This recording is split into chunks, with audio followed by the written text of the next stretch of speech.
ان کو پہنچانے کے لیے نقل و حرکت کے علاوہ اور کوئی ذریعہ مل جائے تو نقل و حرکت کو چھوڑ دینا، اس کی کوئی گنجائش نہیں ہے،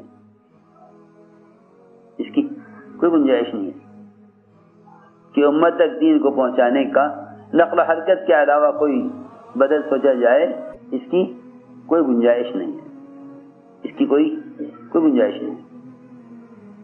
تو میں نے عرض کیا کہ جب اللہ کے دین کو لے کر نقل و حرکت ہوتی ہے، اس مزاج اور ان پابندیوں کے ساتھ جو اللہ تعالیٰ نے انبیاء علیہ السلام اور صحابہ کرام پر لگائی تھی، ان پابندیوں کے ساتھ پھرنا کہ اللہ تعالیٰ ان کی دعوت کو امت تک پہنچانا اپنے ذمہ لے لیتے ہیں، اپنے ذمہ لے لیتے ہیں۔ تو ہدایت کی طرف رہبری کرنے کے لیے کہیں بتوں میں سے آواز نکلتی ہے اور کہیں جنگل کے بھیڑیے امت کو خیر کی طرف، ہدایت کی طرف، اسلام کی طرف متوجہ کرتے ہیں۔ یہاں تک بھی ہوتا ہے کہ ایک صحابی جن کے بیٹے کسی ملک میں جا کر وہاں مشرکین کی قید ہو گئے، جب نماز کا وقت ہوتا تو انہیں خیال یہ ہوتا کہ میرا بچہ قید میں ہے مشرکین کی، اس کو پتہ نہیں چلے گا کہ کب صبح صادق ہوئی، کب تہجد کب تک پڑھنی ہے، فجر کی نماز کب ادا کرنی ہے۔ ایسا نہ ہو کہ اس کو ایسے اندھیرے میں رکھا ہوا ہو کہ اس کی نماز قضا ہو جائے اور نماز چھوٹ جائے۔ تو وہ صحابی مدینہ منورہ سے آواز دے کر کہتے تھے بیٹے نماز پڑھ لو، اور وہاں جیل میں بیٹے کو نماز کی آواز پہنچ جاتی تھی، بیٹے کو نماز کی آواز پہنچ جاتی تھی، بیٹے نماز پڑھ لو، باپ کی آواز اتنی دور مسافت پر جیل کے اندر پہنچ جایا کرتی تھی۔ جس نماز کا وقت ہوتا باپ بتا دیتا، بچہ نماز پڑھ جاتا۔ اگر تم دین امت تک پہنچاؤ گے سنت کے پابند ہو کر اور نقل و حرکت کے ذریعے، تو پھر سخت سے سخت دلوں کو کھولنا، ان میں ہدایت کو داخل کرنا، یہ ہم اپنے ذمہ لے لیں گے۔ یہ اللہ کا وعدہ ہے، یہ اللہ کا وعدہ۔ میں اس لیے عرض کر رہا ہوں یعنی کہ سب سے پہلے ہم سب کو اجتماعی طور پر اس یقین پر آنا ہوگا کہ امت تک دین کے پہنچانے کا نقل و حرکت کے سوا اور کوئی ذریعہ نہیں ہے، اور کوئی ذریعہ نہیں۔ اس لیے کہ ہر زمانے میں جتنے بھی ذرائع ہیں، ہر زمانے میں جتنے بھی ذرائع وہ بات کے پہنچانے کے ہو سکتے ہیں، وہ سب کے سب ذرائع خلاف سنت ہیں۔ تو میری بات بہت دھیان سے سننی پڑے گی، وہ سب ذرائع خلاف سنت ہیں، تمام ذرائع خلاف سنت، جتنے تم یہ بیٹھے نا یہ سب خلاف سنت ذرائع ہیں، یہ خلاف سنت ذرائع ہیں۔ ان ذرائع کی وجہ سے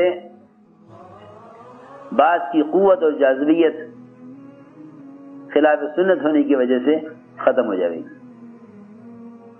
خلاف سنت کی وجہ سے ختم ہو جائے گی۔ کیوں؟ حضرت فرماتے تھے وہ چیز یقین میں اترے گی جس چیز کی طرف مسلمان بذات خود دعوت دے گا، وہ چیز یقین میں اترے گی جس کے لیے مسلمان بذات خود دعوت دے گا، وہ چیز یقین میں اترے گی جس کے لیے مسلمان بذات خود دعوت دے گا۔ دعوت دینا یہ اللہ کا امر ہے، یہ اللہ کا امر ہے، دعوت دینا اللہ کا امر ہے۔ اگر مسلمان اس کے لیے بذات خود استعمال نہ ہو کر کسی آلے کو استعمال کرے امت تک دین کی بات پہنچانے کے لیے، تو یہ اللہ کے راستے کا جوہد نہیں ہوگا، اللہ کے راستے کا یہ جوہد نہیں ہوگا۔ اور یہ بھی اللہ کے راستے کا جوہد نہیں ہوگا تو وہ تربیت، ہدایت، مغفرت اور نصرت کا کوئی وعدہ نہیں ہے، کیونکہ تربیت، ہدایت اور مغفرت اور نصرت کا جو وعدہ ہے وہ اس طریقہ محنت پر ہے جو طریقہ محنت محمد صلی اللہ علیہ وسلم اور آپ کے صحابہ کا تھا. والذین آمنوا وہاجروا وجاہدوا فی سبیل اللہ اولئک یرجون رحمت اللہ. اللہ تعالیٰ یہ فرما رہے ہیں کہ جو اپنی جان اور مال سے اللہ کے راستے میں پھریں گے یہ ہیں جو اللہ کی رحمت کی امید کرنے والے ہیں. یہ اللہ کی رحمت کی امید کرنے والے ہیں. میری بات توجہ سے سننی ہوگی. جتنی بھی نبوت کی لائن کی اذیتیں ہیں جتنی نبوت کی لائن کی اذیتیں ہیں جتنی بھی نبوت کی لائن کی اذیتیں ہیں وہ ساری اذیتیں اس طریقہ محنت میں ہیں جو طریقہ محنت محمد صلی اللہ علیہ وسلم اور آپ کے صحابہ کا تھا. جتنی بھی نبوت کی لائن کی اذیتیں ہیں وہ ساری اذیتیں اس طریقہ محنت میں ہیں جو طریقہ محنت محمد صلی اللہ علیہ وسلم اور آپ کے صحابہ کا تھا. اس طریقے سے ہٹ کر جتنے بھی طریقے ہیں ان سب طریقوں میں سہولت اور راحت ہے. ان طریقوں میں سہولت ہے اور راحت ہے. ان سارے طریقوں میں سہولت ہے. حد سماتے تھے راحتوں سے کفر پھیلتا ہے, تکلیفوں سے اسلام پھیلتا ہے. تکلیفوں سے اسلام پھیلتا ہے, راحتوں سے کفر پھیلتا ہے. اس لیے جتنے بھی غیروں کے طریقے ہیں وہ سب سہولت کے ہیں, اور جتنے بھی نبوت کے طریقے ہیں وہ سارے کے سارے طریقے تکالیف اور مجاہدے کے ہیں.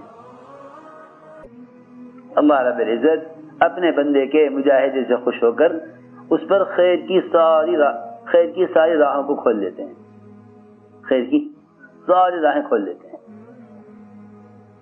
اس لیے میرے دوستو عزیزو, بنیادی بات یہ ہے کہ ہم اپنی محنت کو صحابہ کرام کے طریقہ محنت پر لائیں اور دعوت کو محمد صلی اللہ علیہ وسلم کے مزاج پر لائیں.